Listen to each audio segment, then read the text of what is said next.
Hello students of class 2, chapter 10, The Story of the Four Seasons. Take out your English book, open chapter 10, page number 89. The Story of the Four Seasons. A very long time ago, there was hot and dry. It was summer all the time. Where there was no winter.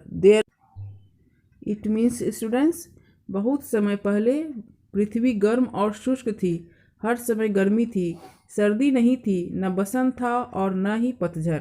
हर दिन गर्म सूरज उगता और आकाश को पार करता, लेकिन उसे ढकने के लिए बादल नहीं थे और इसलिए पृथ्वी के लिए कोई छाया नहीं थी। The trees of the forest had become dry and brown. There was no greenery to be seen at all.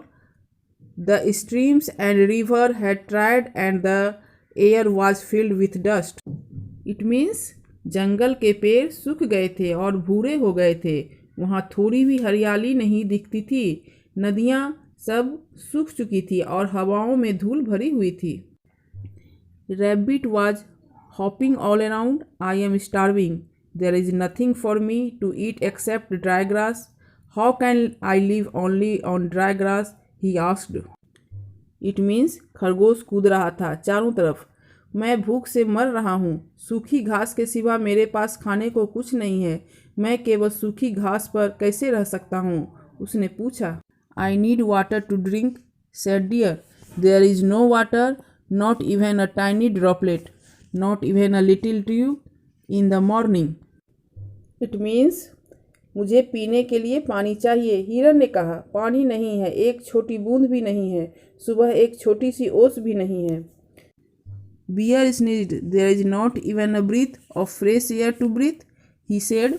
Only dust all around. भालू छींका और कहा, सांस लेने के लिए ताजी हवा की सांस भी नहीं है। It is hot, Fox said. The animals were upset with such harsh weather conditions. They gathered for a meeting. यहाँ गर्म है, फॉक्स ने कहा। ऐसे कठोर मौसम की स्थिति से जानवर परेशान थे। वे एक बैठक के लिए एकत्र हुए। Rabbit spoke first. It is very hot, to said. We cannot live like this. Is there something that we can do? Asked Owl.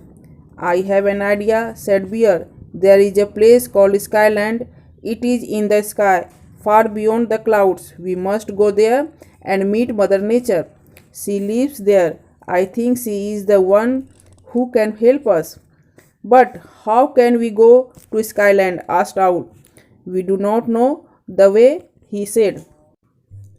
It means खरगोश ने पहले कहा, बहुत गर्मी है, हम इस तरह नहीं जी सकते। क्या ऐसा कुछ है जो हम कर सकते हैं? उल्लू ने कहा। मेरे पास एक विचार है, भालू ने कहा। स्काईलैंड नामक एक जगह है। यह आकाश में है, बादलों से बहुत दूर है। हमें वहाँ जाना चाहिए और प्रकृति माता से मिलना चाहिए।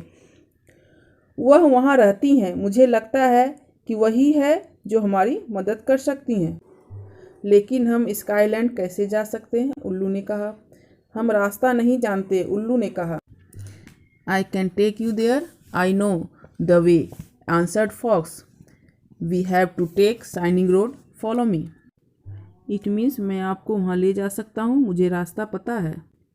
हमें शाइनिंग रोड से जाना है, मुझे फॉलो करो, फॉक्स ने कहा। Soon they start their journey towards Skyland. They traveled for many days and nights. They followed Shining Road to the edge of the sea and then high up into the sky. Finally, Hawk saw a small house ahead of them. Is that the home of Mother Nature? Asked Rabbit. Yes, I think that is the home of Mother Nature, said Bear. It means जल्द ही उन्होंने Skyland की ओर अपनी यात्रा शुरू की। उन्होंने कई दिनों और रातों की यात्रा की। उन्होंने समुद्र के किनारे एक शाइनिंग रोड को फॉलो किया और फिर आकाश में ऊपर गए। अंत में हॉक को एक छोटा सा आगे एक घर दिखा। क्या यह प्रकृति माँ का घर है? खरगोश ने पूछा। हाँ, मुझे लगता है कि यह माँ प्रकृति का घर है, भालू ने कहा।